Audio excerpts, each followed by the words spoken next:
Hi, Namaste. I'm Shoma. Welcome to my YouTube channel Moonstone Holistic Healing. Today is Shukravar or Friday, the after the planet Shukra, and we are going to discuss the Venusian stone, the diamond.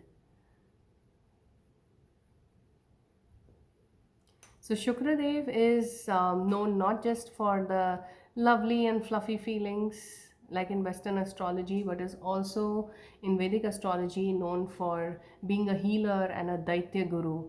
So he is the one who got the Mrit Sanjeevani mantra from Shivji, and he can revive someone from the dead. So he's related to love, to healing, and to teaching. So just to we as we discussed, Jupiter is the Devaguru. Similarly, Shukradev is the Daitya Guru. So before we proceed, let's look at the nine planets, Navgrahas. We have Shukradev right here on top. And because Venus is related to abundance, of course, we have Ma Lakshmi related to wealth and abundance, all things beautiful, luxurious, luscious, rich, gorgeous. That's Ma Lakshmi. And out of the Navdurgas, we have the third one, Goddess Chandragantha, is related to Venus. That's the form of Parvati that's just married to Shiva after a lot of penance as Brahmacharini. And in the Dasha Mahavidyas, the last one, Ma Kamala Devi, is related to Venus.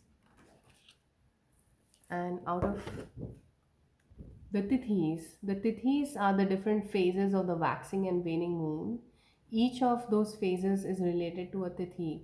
So the Shashti Tithi and the Chaturdashi Tithi are related to the Venus or diamond. So you have Ma Vajreshwari for Shashti Tithi and Ma Jwalamalini for Chaturdashi Tithi.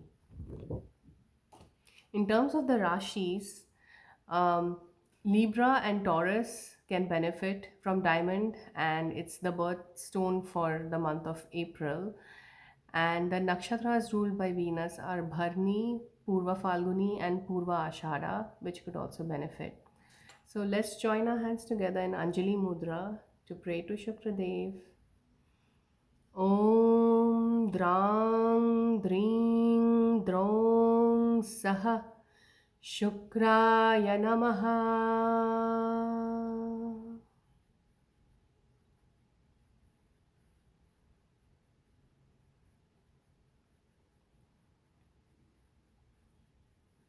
So the diamond has many healing properties. It's related to love and marital compatibility, understanding, and affection, but also to your imagination and creativity. It's related to the crown chakra, so communing with the divine, opening up the Sahasra chakra is related to diamond, leading to enlightenment, the bright white light, because it's such a pure white light energy. And it's the hardest substance known to man. So it represents the unbreakable human spirit, fearlessness, imagination, creativity, and your spiritual evolution. Like it helps you to stay on track, to remember your spiritual purpose and goal for this life. In terms of medical astrology, the diamond is useful for detoxing and for dealing with poisons, because remember the Mrit Sanjeevani is for reviving the dead back to life. And also for treating glaucoma or eye related issues or dizziness and vertigo. um, it also helps to rebalance your metabolism, and depending on the color of the diamond it can have different properties. Like the white one, of course, we discussed the medical uses, but if it's a pink diamond it could be more for channeling affection to the heart chakra, and the black diamond is for the Muladhara or root chakra, to really explore what are your root core beliefs. And the yellow diamond is for your solar plexus or for self-esteem, for that power and ambition.